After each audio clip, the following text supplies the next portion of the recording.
charred earth and twisted metal. This is what Iranian retribution looks like. Tehran fired at least 22 ballistic missiles at the al-Asad airbase in Iraq, which houses U.S. forces, in retaliation for an American airstrike that took out a top Iranian military commander. One rocket knocked down more than a dozen heavy concrete blast walls and incinerated shipping containers used as living space by U.S. soldiers. Another destroyed two hangars that normally house Black Hawk helicopters, ripping through offices nearby and causing a fuel fire that lasted hours. But the damage could have been much worse.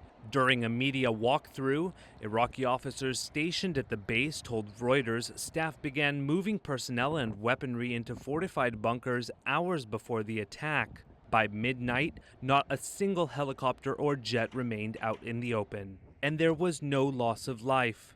An intelligence source told Reuters that U.S. troops even seemed, quote, totally aware that the base would be hit before midnight. Early on, U.S. officials said the attack had been little more than a warning shot, allowing Iran to satisfy calls for revenge at home. But Secretary of State Mike Pompeo rejected that notion and said there was, quote, no doubt that Iran had the full intention of killing U.S. personnel.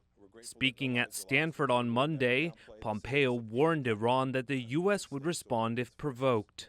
But judging from the type and intensity of the strike, the regime certainly must now understand what we will do if they ever again pose risk to American lives. If Iran escalates, we will end it on our terms. Here at al-Asad, coalition troops said the attacks did not strike them as a display of Iranian restraint.